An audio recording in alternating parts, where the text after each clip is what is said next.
I moved office 3 times. And this is the last time. Nathan, are you going to share your screen for the engineer's report? I sure can.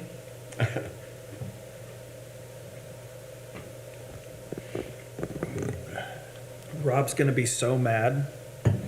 He's going to say I like you more because I actually remembered to print everything out for the meeting tonight.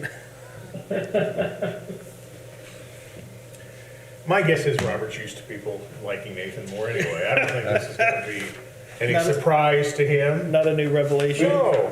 We don't like to remind him of that, but it happens. Yeah.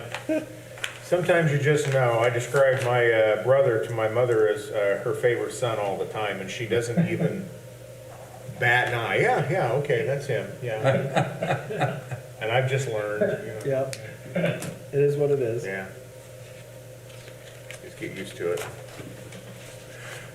Okay, we will go ahead and call the April meeting of the Board of Aviation Commissioners of the City of Warsaw to order. You should all have received all these wonderful documents electronically. It's the same one. Yeah. And the first one on the agenda would be the minutes from the March 2023 meeting of the board. I make a motion to accept the minutes as presented. Second. Been moved and seconded. Any further discussion? All in favor signify by saying aye. Aye. Opposed say nay. Motion carried. Next, claims. What do you have to talk about is, Nick, and please explain to me what Luma Curve is. Luma Curve is actually one of the ones I was going to talk about. So we have been having some electrical issues at the airport. There was a lightning strike last summer, and we are still chasing down where the issue is. NIPSCO has their engineering team involved now. Luma Curve is the guidance signs on our taxiways that tell pilots which direction the runways are, or the taxiways, or how to get to the terminal. And several of those have control boards that have been burnt out from those electrical surges. They've made it through the surge protectors in those signs, and we've had to do some replacements in bulbs and those circuit boards there out on the airfield. So that's what the $2,620.16 is for that. Do we have any insurance on that type of thing? We do, but it's far higher. Our deductible is far higher than what it would cost to just replace those few signs. Okay. If we had all of them go out at one time, that would be enough that would be substantial enough for an insurance claim. But just a few of them here and there. It's very rare for these boards to go out. They're behind some pretty substantial surge protectors, and that's why we've gotten the NIPSCO engineering team on board to try and figure out what's going on with that. Okay. Outside of that, Hostetler Askew Door, the company that manufactures our garage doors out at the shop actually had a new product come out that allowed us to finally put a garage door opener on our commercial garage doors out there. The style that we had was old enough that they weren't previously unable to be retrofitted to have a garage door added. So we would have to get out, walk in one of the shop doors on the south side of the building, walk around to the north side of the building. We're losing heat anytime we're trying to park equipment in the wintertime, anytime those doors are sitting open. So it was a little bit of an expense up front, but the time saved and heat saved, I think they'll pay for themselves within a couple years. And that was not just one door. That actually put a remote operator on 4 different doors for that $725. So that was not just one door. Let's see. Amazon? Just some repair parts. It's getting harder and harder, as I've told you guys, to find some parts here locally. Yeah. And with supply chain issues and everything else, we can't wait sometimes, and so we have to just go with what we can go with. I can't remember what Be Relieved is about. They are our cleaning service. So they actually come out and we clean the terminal building every night, but they come out once a week and do a deep clean, clean the carpets, wash all the windows inside and out, just, hit everything a little bit nicer than what we can do. Right. The other one is W.A. Jones and Sons.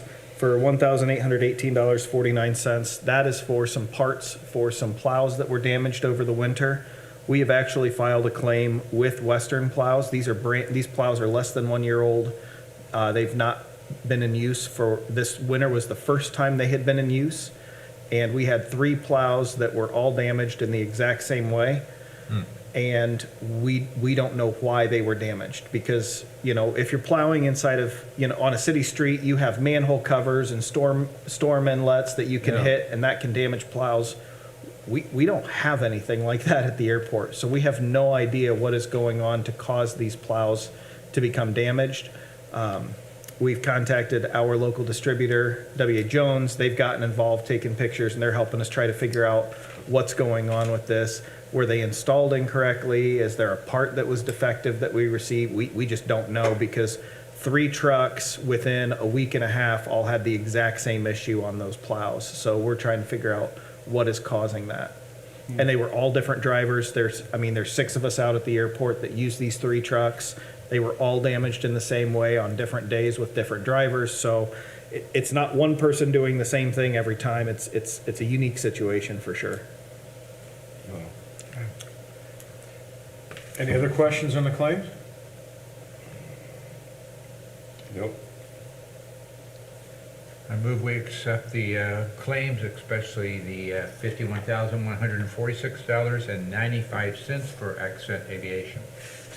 And Morrison Aviation Services for $4,000? Nope, yep. I bet you, I thought I I heard you didn't say scroll that. down far enough for that. So, yeah. Is that motor fuel and oil? That was actually for a used de-ice truck. So we are working on, we purchased this truck. It has 1,200 gallons or a 1,200 gallon capability of type 1 de-icing, which is de-icing the aircraft. After purchasing it, we are going to try and retrofit it so that we can have between a 600 and 700 gallon de-ice, and then between a 400 and 500 gallon anti-ice, so we can put type 4 down. What that will do is, if it is actively snowing and an aircraft needs to take off, we can de-ice the aircraft on the ramp, get all the snow and ice off of the airframe. Then you spray type 4 onto the aircraft. And that,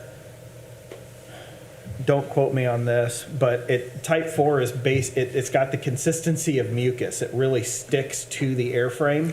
And as you're taking off down the runway, when you hit about 100, I think the sheer speed is about 118 knots, the friction on the aircraft is so low at that point that this stuff shears off onto the runway, and all the snow and ice stick to the gel, and then we just plow it off the runway as we're plowing off the snow and ice.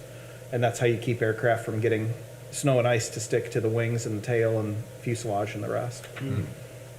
So that'll be it's probably the number one thing our customers have been asking for, is for us to get a de-ice truck that we can have type 1 and type 4 de-icing. And who did this come from? I'm assuming it came from another airport? Morrison had it. It was beyond what he was willing to do capability-wise with just maintaining, owning, operating, and everything else. He was going to sell it to another airport, and we were talking about a different project, and he brought it up, and I said I'd love to buy it. So we were able to get it at a great price, and it needs a little bit of TLC, but I think at the end of the day, the cheapest one I found last summer was about $90,000. Yeah. And that one needed 0 work. This one's going to need a little bit of work, but I don't think we're going to have more than 10 or 12,000 in it by the end of the day. So for what we need, it should be perfect for what we've been looking for. That's the most disgusting explanation of services we provided to the airport that I've ever heard. Oh, yeah. Been on this board for 30 Makes you some wonder years how we now. did it before. It's just terrible. Anyway, we've got a motion I on the second floor. that. Been moved and seconded. Any further discussion? All in favor signify by saying aye. Aye. Opposed say nay. Motion carried. Nathan, Good evening. fire away. All right. Let me know if you're able to see my screen, and Could you make it a little bigger, my friend? I sure can. Let's see here. There you go. How does that work? Very nice. A little better? Okay. Much better than Robert would have done, yeah. Please make sure you tell him that next time he's on this call. All right, so a few things to update everyone on. We'll start at the top here with the infamous AEP power line project. So making, I think, quite a bit of forward progress. Since we've gotten the construction agreement signed and in place, AEP has actually set up bi-weekly meetings that they are running, which is fantastic because it's, I think, demonstrating to us that this is a real thing for them and it's no longer us pushing them. So this, it's been a good change of pace. They've sent us a revised schedule, and I think primarily due to lead time for materials, they are looking at having design complete here mid to late May, according to their draft schedule, which means then they'll go out and they'll start going through procurement, which is basically their way of bidding to subcontractors for the work. But actual construction is looking to start July of next year. So July 24 is when they will start construction, and they are showing to be done by the end of October of that same year. So, about a 3 to 4 month construction time frame to install the new towers, demolish the old ones, and string the new conductors. So a little bit further out than what we were initially planning up to this point, but nevertheless, it's good to see some definitive dates in front of us, and they have said where they can trim time, they certainly will. So another benefit to having the bi-weekly meetings with the AEP team.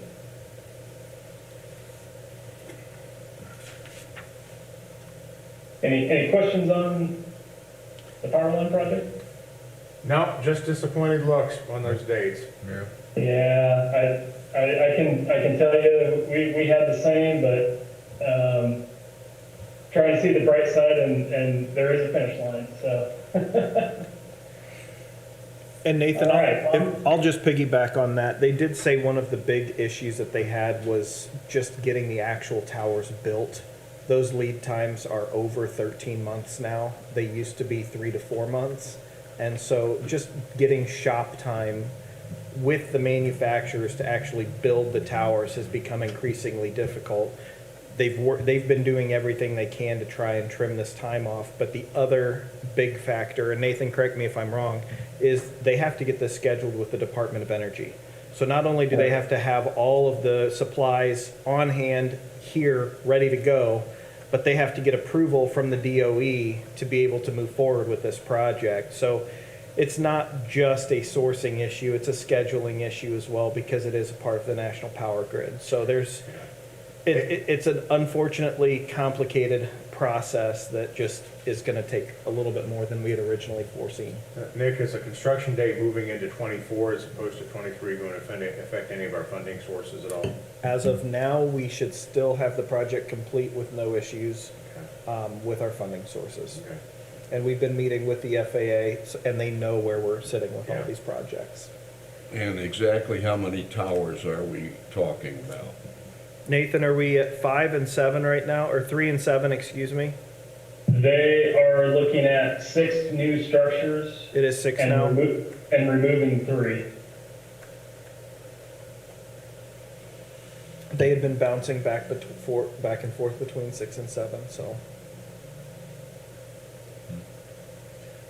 Okay, All right. thanks. What's next? Very, very good. All right, let's move on to the 927 RSA program, phase 1. So from last meeting to today, we're roughly about 50% complete with the runway safety area determination study. And if I repeat some things that Robert's already conveyed, I apologize.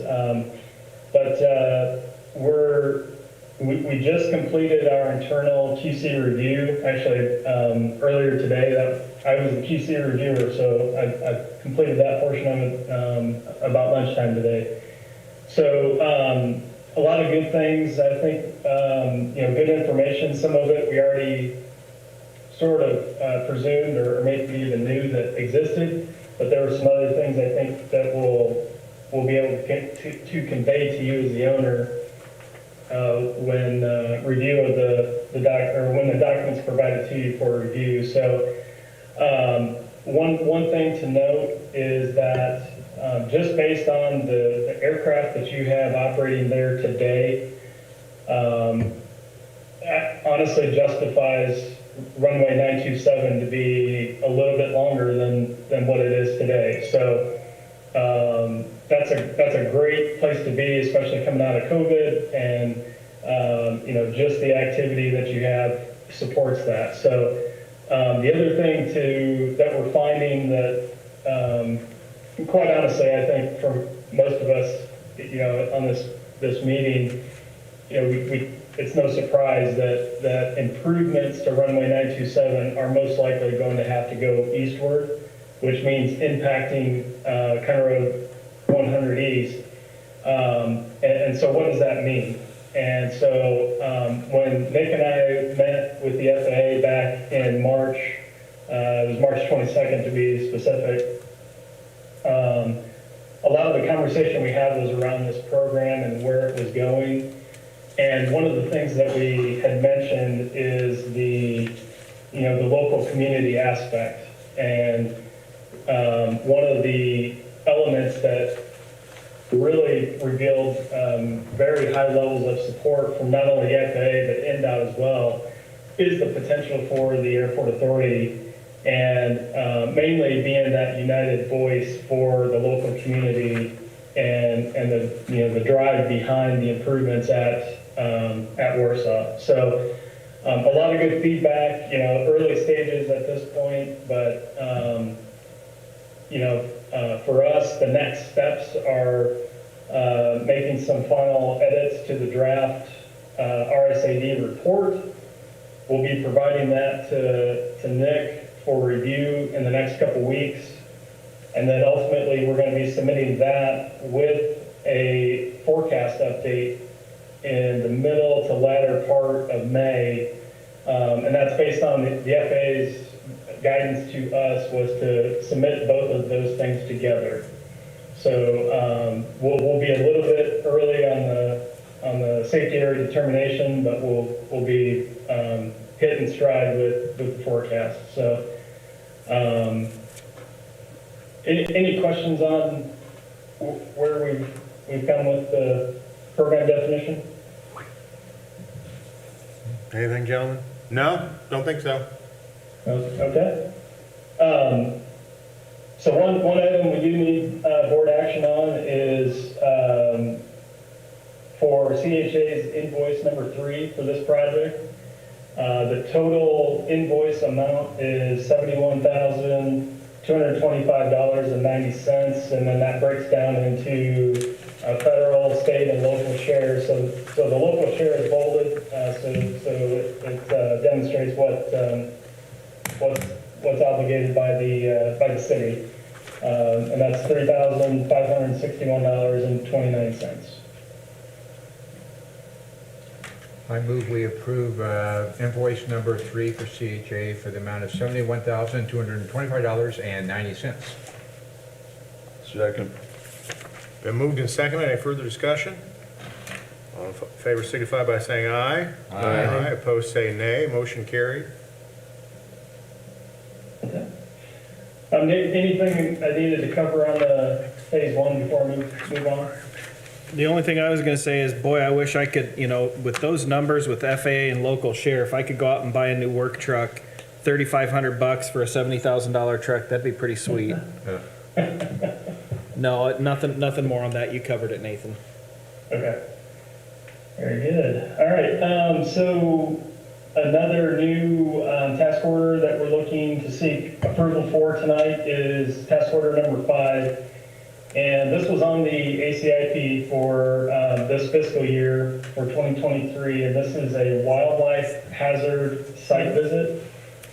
And so this is through discussions with FAA and NDOT. This was encouraged as I'll say a baseline assessment of the airfield to determine if any wildlife mitigation measures are needed for the facility. And oftentimes what that reveals is that typically a wildlife deterrent fence is needed. So we've shown that type of improvement on the ACIP, but it's further out beyond the runway program.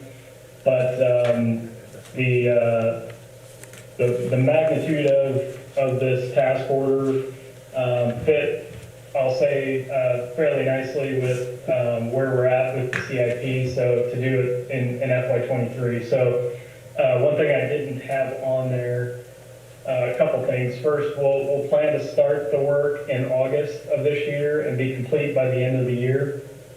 And the reason for the delayed start is anticipating a few months here for grant procurement and to get the money in place before we actually get underway. So our total fee is $51,650, and that breaks down to an FAA share of $46,485 and a local share of $2,582.50, and that's also the same amount for the state of Indiana. So, And this is something FAA thinks is just a real keen idea for us to do, right? it is, and a lot of facilities, depending on the severity of historical wildlife strikes and sightings on the field, this is a simplified version of what is typically done in that's titled as a wildlife hazard assessment, which is a much more invasive assessment and evaluation of the field. Okay. Any questions, gentlemen? Nope. Okay. So I'll entertain a motion to approve Task Order 5 with the Execute, appropriate yes. grant application. Yes, I do. Okay. Been moved by Gene. Do I hear a second? Second. Okay. Seconded by Dan. Any further discussion? All in favor signify by saying aye. Aye. Opposed say nay. Motion carried. Okay, got that under control. Only one. There you go. And there's more. Very good. Well, I'm gonna skip to the end under the general update. So as I mentioned, Nick and I drove up to Chicago March 22nd. Was able to have, well, Nick, it was almost 2 hours and included a tornado drill. I was going to say, it started off really exciting with the tornado drill, so. But we're able to meet with, gosh, there was probably half a dozen FAA folks in the room, and we had 2 or 3 representatives that called in, and then we had Marcus Dial and Mike Beanie from NDOT called in. And so, very high-level discussions about mainly the program that we're looking at over the next 5 to 6 years. A lot of discussion on 927 and their interest in how we will propose to implement, the improvements to not only improve the safety areas, but really bring the pavements and other infrastructure up to current standard on the airfield. So a lot of good discussion. I think Nick and I came away from that meeting with a lot of positivity, and I think the desire that we need to really do that at least a couple times, if not maybe 3 times a year. It's one of those things that when you're sitting across the table from someone, you really get a lot of good interaction and collaboration. And so Yes, it's a day out of town to go up to Chicago, but I think it'll pay off in the long run. So, Nick, if you want to add anything to the meeting. No, just to reiterate, I mean, to be sitting at a conference table with these people sitting around you, you don't have your computers going off, you don't have your email, your phones. We were able to have just a really good 2-hour discussion. This is where we are, this is the plan moving forward, and how do we get from point A to point B? And it was a lot of very detailed discussion at certain points, and it was some really good high-level planning at some other points. So to have all three groups, airport, FAA, and NDOT, involved in the same meeting, it was one of the better meetings I've had with the FAA in 5-6 years anyway. So Yeah. I think one thing to highlight we came away from is some guidance from the FAA to take another look at the ACIP from the standpoint of knowing that there's a lot of degrading pavement on the field. How do we get those things addressed and not, hold them hostage, so to speak, because of the bigger picture improvements that need to be done in the name of RSA standards and things of that sort. So again, a lot of good guidance and discussion that came away from that meeting. Okay. Anything further for us? I don't think so. I think that covers the agenda. Any other questions from anybody on the board? Nope. Okay, thank you, Nathan. All right, very good. Thank you all. Manager's report. Nick, what do you got for us? well, we are bouncing back on our fuel sales. As you remember, last month we were a little bit lower than we traditionally are year over year.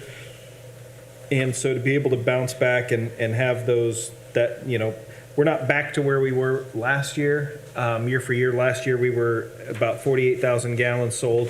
This year we're just shy of 37,000 gallons, but I don't have any doubt that we will be able to make up that difference, and I'm still forecasting current numbers. I think we'll see anywhere from 10 to 15% if the current trends stay as they are, as an increase in fuel sales at the end of the year.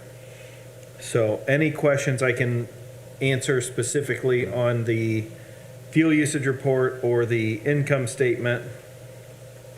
Anything about the pricing that would help us reach those goals, Nick? Or are you satisfied with our pricing? Nope, satisfied with the pricing. We've not really been hearing that our fuel is too expensive. I mean, we are comparable with all of our other peers, peer airports. There are other airports obviously that are cheaper than us. They're smaller, don't have the services we have. There's airports that are $2 or $3, $4 a gallon more expensive than us, and then they have a $400 to $1,000 landing fee on top of the ramp fee and security fees and everything. I mean, some of the fees that airports have is just ridiculous anymore. So I think that we are right in the middle of the pack, which is keeping us competitive both in the profit margin as well as, you know, not deterring people from purchasing fuel from us as well. Okay. And then the only other thing I have is Hangar 6G. If the board remembers, last month, Jack Collins purchased this hangar, and he is requesting the board to give him approval for a couple improvements to that hangar. He is currently he is looking at expanding the interior concrete slab. It was pieced together over the years. Different sections have been repaired or replaced. He would like to not only replace the floor inside of the building, but then extend it out so that he has a good ledge that his door can have a decent seal to. He would also like to, if necessary, repair or replace the footers around the sliding door of his hangar. And he's not sure that he will have to replace the hangar door, but if he does, he would just like to make sure that the board is okay with him replacing the door. And the last thing is he would like to add his own sign. We as the airport put 6G on the building, but he would like to put some kind of a nicer sign that just denotes that that is his hangar.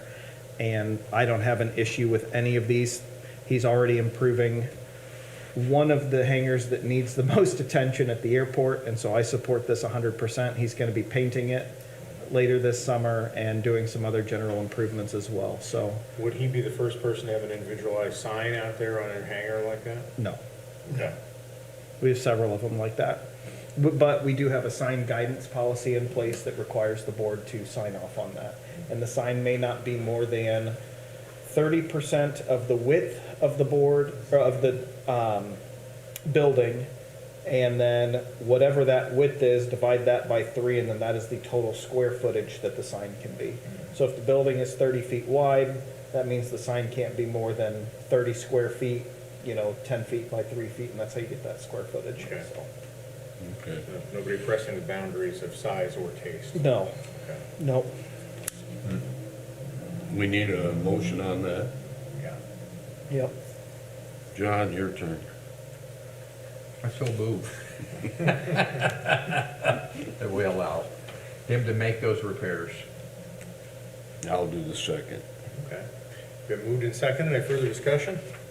All in favor signify by saying aye. Aye, opposed say nay. Motion carried. I do hope that this will spur the rest of the hangar owners in that row to follow suit and maybe make some improvements on their hangars as well. So we'll be trying to help assist him with that because he is trying to spruce the place up and make it look a little better. Yeah. We Okay. really appreciate that. Okay. And that's Any all further I business? have. That's all I've got. Any further business from the board? Josh, anything in particular? No, Okay, waiting on the county. that's right, yeah. Okay, well, good to see you here. Thank you very much. And we will adjourn the meeting with our next meeting to be, does it sound like May 9th, 9th. 2023? Have a good evening. Thanks, everybody. Thanks, Nathan. Thanks, Nikki. You bet, have a good night, everyone.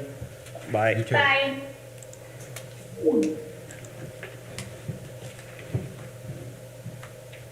I may not be here at the next meeting.